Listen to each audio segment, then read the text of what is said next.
밤새 문답을 마치고 막 자려고 하는데 바닷물이 이미 차올라 전창까지 스며들었다. 그로 인해 뱃사람들이 소란스레 움직여 잠을 잘 수 없었다. 우리는 침수를 줄이고자 물품 몇 개를 바다에 버리기로 의견을 모았다. 이에 편지를 써 관인에게 미리 알렸다. 우리 배가 귀국의 생각대로 부득이하게 썰물 때 물이 빠지는 곳에 머물렀습니다. 우리나라의 배는 물품을 싣게 되면 썰물 때 이와 같이 물이 빠지는 얕은 곳에 머물 수가 없습니다. 이미 전날부터 여러 차례 말씀드렸습니다. 우리들이 말한 바와 어긋남이 없어 배 안으로 물이 들어왔습니다. 만약 바닷물이 솟아오른다면 어려움을 막아낼 수가 없습니다. 이에 실은 물품을 바다에 던져버림을 글을 써서 알려드립니다. 마침내 물품 몇 개를 바다에 약간 버리니 조선인이 크게 놀랐다. 김기방이 글을 써 말하길, 걱정하는 바가 어느 정도입니까? 언제부터 배 안에 물이 가득 차서 넘치게 되었습니까? 조금 전 글을 보내드린 것과 같습니다. 전날부터 오직 이것만 걱정하여 그 때문에 배에 사람이 많이 타는 것을 제지한 것만 해도 수십 차례였습니다. 처음 바다 한가운데 조난을 당하는 어려움이 있을 때부터 물은 배 안에 들어왔습니다. 하루 한 번 물을 퍼냈는데 물을 퍼내다 보면 날이 밝을 지경이었습니다. 갯벌 위에 머무른 지가 사흘이고 사람이 많이 탄 것 또한 사흘입니다. 오늘은 어제보다 더 많은 물이 들어왔습니다. 태수가 와서 글쓰길, 조금 전 글이 올라온 것을 받았습니다. 그대의 배가 망가진 것에 대해 위로의 말씀드립니다.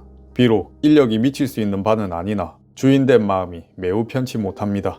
자빈들이 폐를 끼친 일 또한 저희의 잘못이니 낯이 뜨거울 정도로 부끄럽습니다. 일마다 자애로운 마음을 번거롭게 하지 않는 것이 없습니다. 우리들 또한 부득이하여 그대 나라의 사정을 따른 것입니다. 자빈들의 일은 어찌 공의 잘못이겠습니까? 다만 우리들의 기박한 운명일 따름입니다. 애틋한 마음에 우러러 감사드립니다. 태수가 참외와 호박, 가지를 주었다. 부족하게나마 작은 정을 표합니다. 내가 글을 써서 배가 부서져 쌀이 부족한 일을 말하였다. 주판이 파손된 일과 먹을 쌀을 도정하는 일은 늦출 수 없는 일이니 조수가 물러날 때를 기다렸다가 즉시 그것을 행하여 그대의 마음을 편안히 해드리겠습니다. 이어 태수가 글을 쓰길, 그대의 나라와 우리나라가 이미 수호하는 사이이고 지금 또한 수액으로서 잠깐 주인과 손님 사이가 되었습니다. 사귄 정분이 깊지는 않으나 일이 있고 어려움이 있으면 그것을 알려 서로 두루 편하게 하고 너그럽게 용서하기에 힘써서 피차 갈등에 이르지 않고자 하는 것이 장부의 심사인데 아직 그대의 뜻이 어떠한지 알 수 없습니다. 잠깐의 주인과 손님이지만 마음은 오래전부터 알던 사이인 듯 편안합니다. 비록 오늘 일어난 일은 우리들이 이미 전날부터 징조가 있다는 것을 알았습니다. 장부의 심정은 늘 고요하여 다급하게 굴지 않는 것이니 바라건대 공께서는 심려치 마십시오. 태수가 돌아가고 여러 관인들이 물품을 점검하러 배 안으로 왔다. 그중 새로운 사람이 있었는데 말수가 적고 얼굴이 매우 붉었다. 그의 각근에는 백옥이 달려 있었다. 내가 글을 써 성명과 옥을 달고 있는 까닭을 김기방에게 물었다. 그가 글쓰길, 우리나라 절충장군이라는 직함을 가진 사람이 달 수 있는 것입니다. 산품의 직함으로 성은 이시요 이름은 종길입니다. 장청규가 오므로 내가 글을 써 말하길, 밤사이 잠을 자지 못해 매우 마음이 피로합니다. 청규가 글을 쓰길, 저 역시 잠을 자지 못했습니다. 히다카 씨가 가져온 상자의 수는 몇 개입니까? 잘 모르겠습니다. 히다카 씨는 잠이 들었으니 일어나며 물어서 그것을 기록해 드리겠습니다. 카와카미 씨가 가지고 있는 상자의 개수를 가르쳐 주십시오. 나는 카와카미에게 물어보고 답하길, 평소에 입는 옷과 자파류가 있고 적지 않은 물품을 바다에 버렸기에 남은 수는 알 수 없습니다. 오늘의 점렬은 반드시 물품마다 다 열어보지 않습니다. 대강 글로 기록할 것이니 상자의 개수를 정확히 알려주시는 것에 힘써 주시기 바랍니다. 제 상사에게 죄짓는 일에 이르지 않길 바랍니다. 카와카미 종복을 불러 물어보니 남아있는 바를 알고 있었습니다. 카와카미가 가지고 있는 상자의 수는 4개입니다. 어떤 물건이 들어있습니까? 다시 물어보고 글쓰길, 2상자는 의류이고 1상자는 장부, 그리고 천종류와 그릇들이고 나머지 1상자는 도기입니다. 히다카의 상자의 수도 정확하게 말씀해 주십시오. 히다카가 마침 자다가 일어났으므로 물어보고 답하길, 히다카가 가지고 있는 상자의 수는 8개입니다. 어떤 물건이 들었습니까? 청규는 8개의 상자의 내용물을 꼼꼼하게 기록했다. 그리곤 선장과 뱃사람들에 대한 상자도 모두 물어봤는데 나 홀로 모두를 응대하였으므로 매우 피로한 상태였고 여유가 없었다. 청규가 선창을 가리키며 글로 말하길, 이 속에 든 여러 가지 물건을 열어서 보여주실 수 있겠습니까? 그리고 선창 앞에 실은 물건은 글로 써서 보여주시는 것이 어떻겠습니까? 내가 글쓰길, 물어서 그것을 알려드리겠습니다. 묻지 않은 것은 알 수가 없습니다. 라고 하였더니 청규의 얼굴빛이 크게 변하여 글쓰길, 비록 1000일이 지난다 해도 점멸하지 않으면 상사에게 보고하지 않겠습니다. 라고 하였다.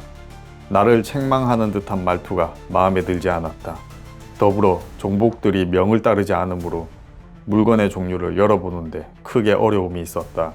이 때문에 점멸이 이루어지지 못했다. 청규의 말이 이와 같음에 이르므로 나는 그 치욕을 숨기고 거짓으로 한 가지 생각을 내어 글쓰길, 누가 점멸을 어렵게 하려고 하겠습니까? 뜻대로 열어보십시오.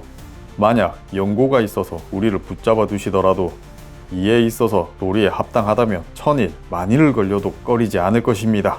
앞에 그래서 점멸을 어렵게 한다는 말이 결코 있을 수 없습니다. 무슨 이유로 이런 말을 하시게 되었습니까? 그 뜻을 묻고자 합니다. 나는 따져 물었다. 청규가 말하길, 배 안에 여러 사람이 다 모이면 용모와 특징을 쓰고자 합니다. 격군과 신종은 잠시도 틈이 없습니다. 일제히 모이기 어렵다면 어제 보여주신 성명이 적힌 기록을 다시 보여주십시오. 그리고 각각의 이름과 나이를 써주십시오. 긴요한 일이 있어서 배 안의 사람들을 모두 여기 모았습니다. 그대들은 잠시 떠나주셨으면 합니다. 내가 홀로 상궤를 열어보았으나 남아있는 게 하나도 없었다. 청규라면 점멸하기 어려웠을 것이다.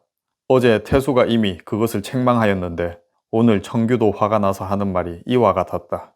이에 나의 마음속이 격렬해져 오직 청규를 나무라고 바로 한 칼에 청규를 찌르고 조선인을 모두 해하고 싶었다.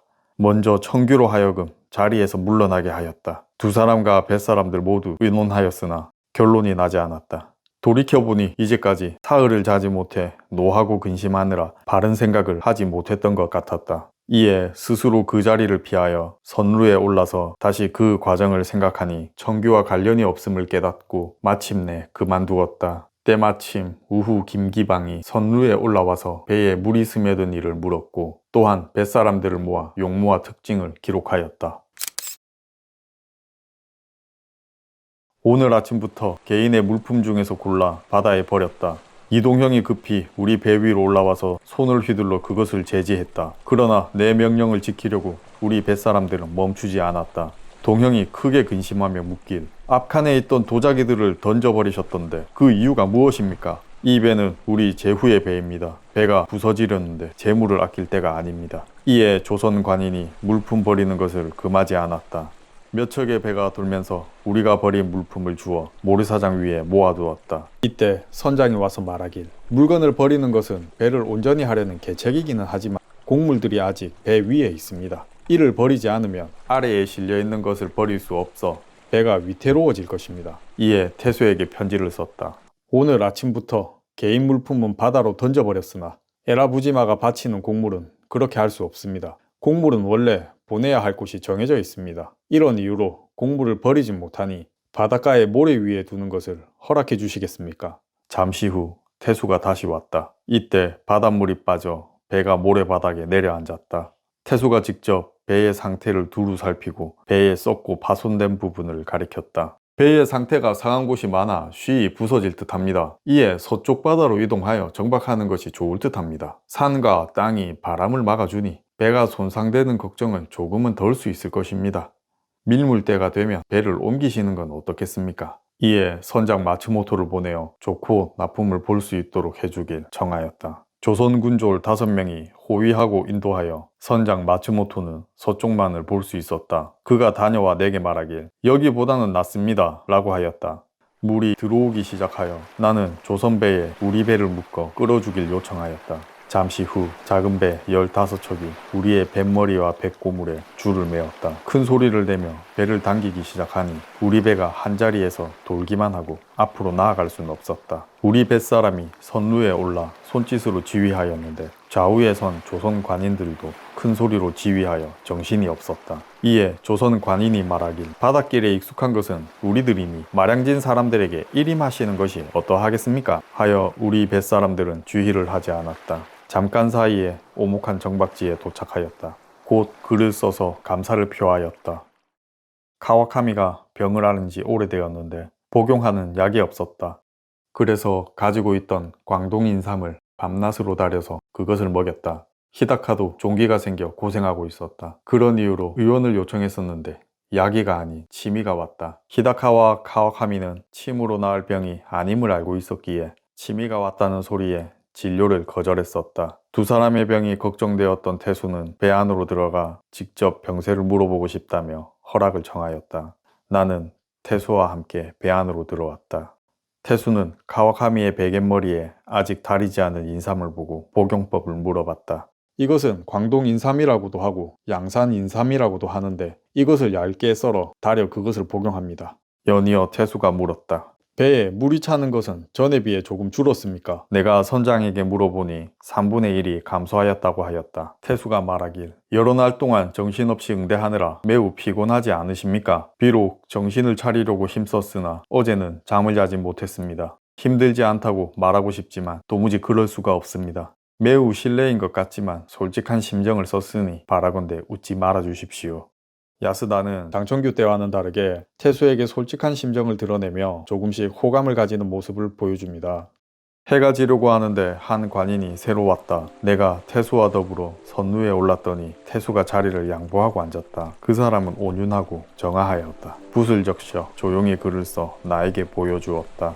본도의 순찰사 하파께서 연막 종사를 위임하여 보내니 상간인 세 사람이 바다를 건너온 수고로움을 위문하도록 하셨습니다. 그러므로 제가 온 것은 곧 명령에 따른 것입니다. 찌는 무더위 속에서 찾아와 주셔서 감사합니다. 우위는 이웃 나라가 서로 돕는 데서 나오는 것입니다. 어찌 감사할 것이 있겠습니까?